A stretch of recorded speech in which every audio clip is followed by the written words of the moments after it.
Price load ಎಲ್ಲರಿಗೂ. ದಯವಿಟ್ಟು ಈ ವಿಡಿಯೋನ ಒಂದು ಸ್ವಲ್ಪ ನೋಡಿ.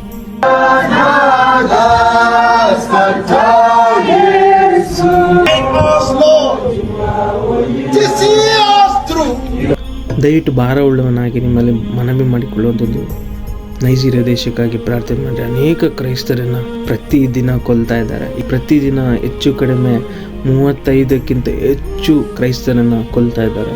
ಹಾಗೆ ಇಲ್ಲಿಯವರೆಗೂ ಮರಣವನ್ನು ಹೊಂದಿದಂಥ ಕ್ರೈಸ್ತರು ಅಥವಾ ಕೊಲೆಗೆ ಗುರಿಯಾದಂಥ ಕ್ರೈಸ್ತರು ಅಂದರೆ 52,000ಕ್ಕಿಂತ ಹೆಚ್ಚು ಜನ ಕ್ರೈಸ್ತರನ್ನು ಕೊಂದಿದ್ದಾರೆ. ಹಾಗೆ 19,000ಕ್ಕಿಂತ ಹೆಚ್ಚು ಸಭೆಗಳನ್ನು ಅಥವಾ ಚರ್ಚ್ಗಳನ್ನು ಹೊಡೆದಾಕಿದ್ದಾರೆ. ಪ್ರಿಯರೇ, ನಾವು ಭಾರ ಉಳ್ಳವರಾಗಿ ನೈಜೀರಿಯಾ ದೇಶಕ್ಕೋಸ್ಕರ ನಾವು ಪ್ರಾರ್ಥನೆ ಮಾಡಿಕೊಳ್ಳೋಣ. ದೇವರು ಶಾಂತಿಯನ್ನು, ಸಮಾಧಾನವನ್ನು ಅಲ್ಲಿ ಕೊಡುವಂತೆ ನಾವು ಪ್ರಾರ್ಥನೆ ಮಾಡಿಕೊಳ್ಳೋಣ.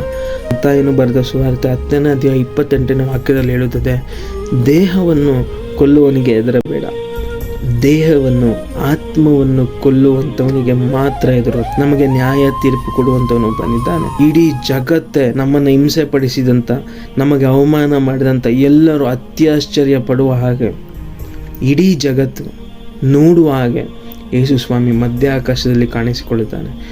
ಆಗ ಎಲ್ಲರಿಗೂ ಅದಾದ ನ್ಯಾಯ ತೀರ್ಪನ್ನು ದೇವರು ಕೊಡುವಂತನಾಗಿದ್ದಾನೆ. ದಯವಿಟ್ಟು ಹೆದರುಕೊಳ್ಬೇಡಿ. ಕ್ರಿಸ್ತನನ್ನು ಸೇವಿಸುವುದೇ ಭಾಗ್ಯ ಜೀವಿತ. ದೇವರನ್ನು ಆರಾಧಿಸುವಂಥದ್ದೇ ನಮಗೆ ಭಾಗ್ಯದ ಜೀವಿತ. ಎಲ್ಲರೂ ಧೈರ್ಯವಾಗಿರೋಣ. ಕೊನೆಯ ಕಾಲದಲ್ಲಿ, ಕೊನೆಯ ಗಳಿಗೆಯಲ್ಲಿ ಯಾರು ಏನೇ ಮಾಡಿದ್ರು ಕ್ರಿಸ್ತನಿಗಾಗಿ ನಾವು ನಿಂತುಕೊಳ್ಳೋಣ. ಅದೇ ದೇವರಿಗೆ ಬೇಕಾಗಿರುವಂಥದ್ದು.